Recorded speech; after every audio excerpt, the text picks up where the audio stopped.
Hi! So, nanaman sa sadbi karon diri nga part sa somewhere sa Talaghag. So, kauban ako ni akong mga kauban sa work, no? Si Arnel, si Ate Sisi, si Ate... Ate Girly. No, so, karon na mato mi sanay sa kanan gamay, tapos makita na to ang view sa mga bukid-bukid, no? Basing makalaag po mo po diri sa mga Talaghag. So, hindi mo makalaag po rin. Let's go! Let's go, guys! Go, guys! Hadi mo padulong, oy!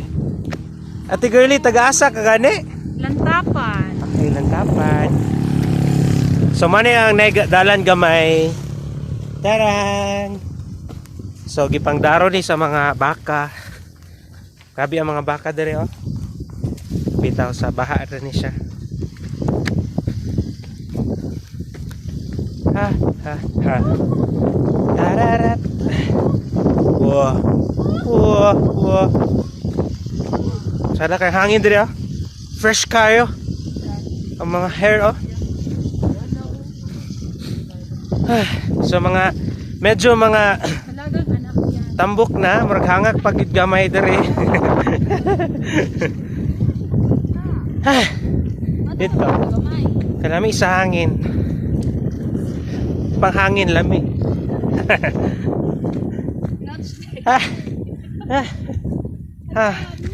Tara guys. Dire? Siguro.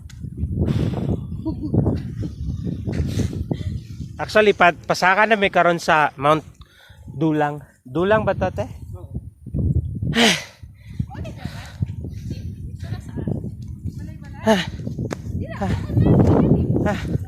Kita ninyo sa likod na mo yung mga bukid. Kat-kat na karon diha. Bitaw dito.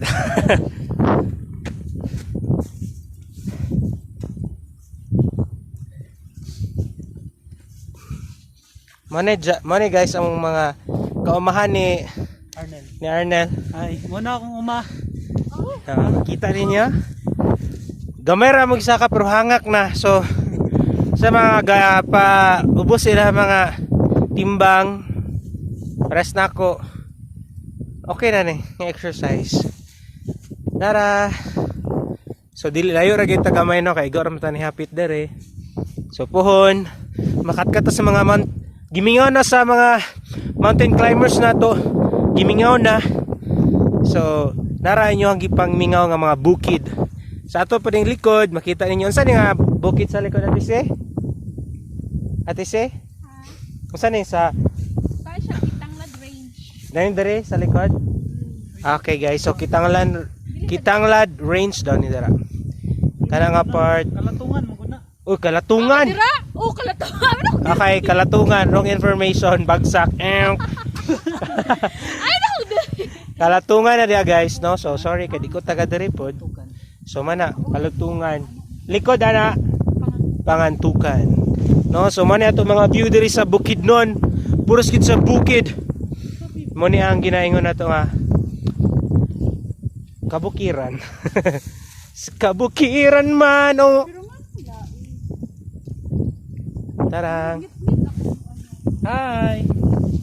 Sige Hi takay guys. How are you? You are how?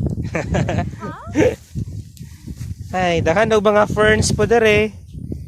No, sa gapangita og mga wildflowers no na dere, pero bawal ta manguha og mga flowers karon kay sa ato ang DNR no, so gibawal ang pagkuha og mga wild plants, di ba?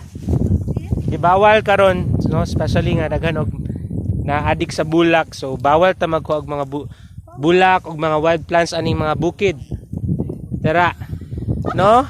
So sa mga bukid, reminder sa tanan, sa mga adik og bulak, so bawal manguha og mga wild plants sa atong bukid kay nay kaso ana sa DNR. So pahangin lang ta. Okay na. See you pohon everyone. Bye.